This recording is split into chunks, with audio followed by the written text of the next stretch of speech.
Alors bonjour tout le monde, aujourd'hui c'est à Saint-Jean-Port-Joli, on est chez la ferme Prix-Rieur. Je suis avec Daniel Dubé. Écoute, Daniel, on est à ta ferme qui est une ferme biologique. On cultive 265 acres en différentes 265 acres, quand même de toutes sortes de cultures. Là. Oui, parce qu'il faut faire des rotations en bio. Oui. Donc vous avez des petits pois, vous avez c'est quoi ça? C'est de la farine de pois jaune. Moulu sur pierre à la cerise Dionnet. C'est notre pois jaune ici. OK.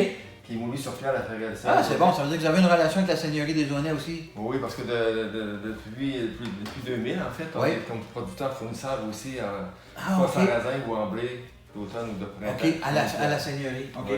Donc, on peut l'acheter de différents formats, si je comprends bien. Ton huile de tournesol. Un litre de 500 ml. Les propriétés de ton huile, en fait, il y a des propriétés bien particulières. Oui. Quelles sont-elles? Ça, c'est une huile vraiment d'une qualité exceptionnelle. C'est pas parce que c'est la nôtre qu'on dit ça, là, mais les tests en laboratoire ont démontré que notre huile, elle contenait 81,63 de gras monoinsaturés. OK. Alors que les spécialistes... Comparativement à une huile d'olive, par exemple. Qui contient 70 à 75 %. Ah oui, hein? Wow. C'est vraiment exceptionnel comme qualité d'huile.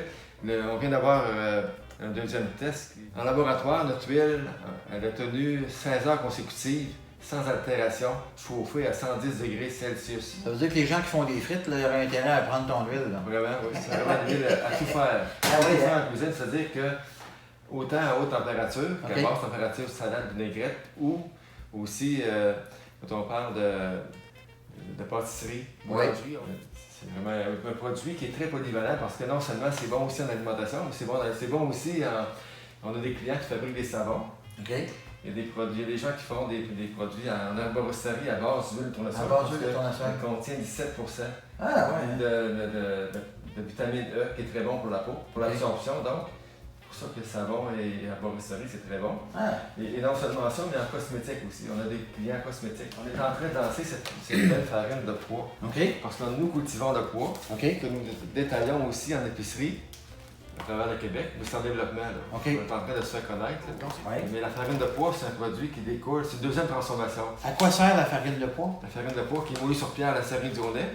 Cette farine-là remplace la farine de pois chiche. On peut dire du pois jaune que c'est le pois chiche québécois.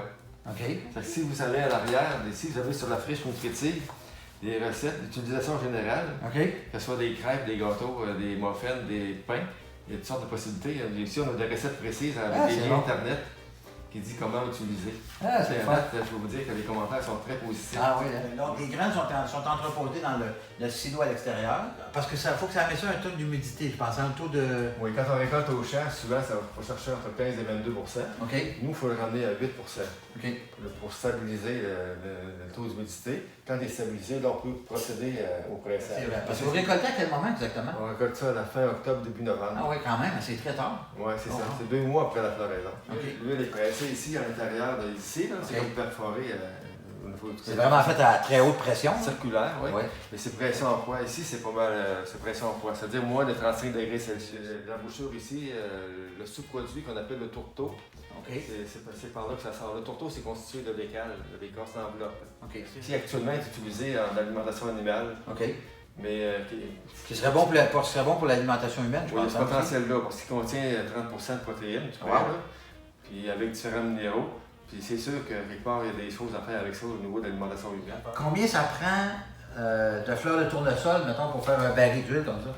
Normalement, on sème de 20 à 5 000 plants à l'acre. À l'acre, de tournesol.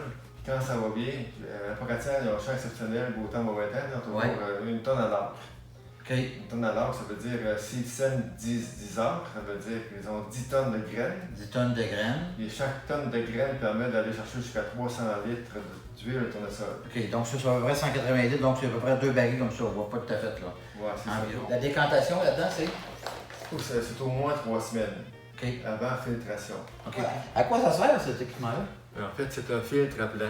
Il faut savoir que quand on presse l'huile, c'est comme déposé dans un baril.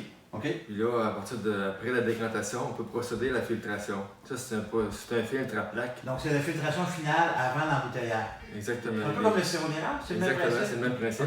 Il y a comme des textiles entre chaque plaque. Des fois, on voit dans des bouteilles des petits dépôts quand même, dans le fond. Oui, mais si vous voyez un dépôt un peu blanchâtre, là, c'est justement un signe de qualité. Parce que dans les huiles, il se trouve ce qu'on appelle des cires. Et c'est naturel. Nos huiles, avec la qualité qu'elles ont, c'est comme le bon vin. Plus ils vieillissent, plus elles sont, meilleures elles sont. C'est comme nous autres, ça, finalement.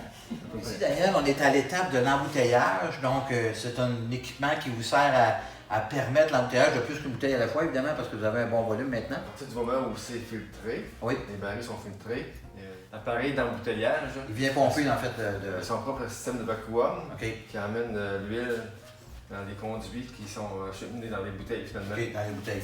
Ici, ça sert à venir encapsuler. C'est la dernière étape, finalement. Exactement. Alors, c'est ça que ça ressemble. Donc, merci beaucoup, Daniel.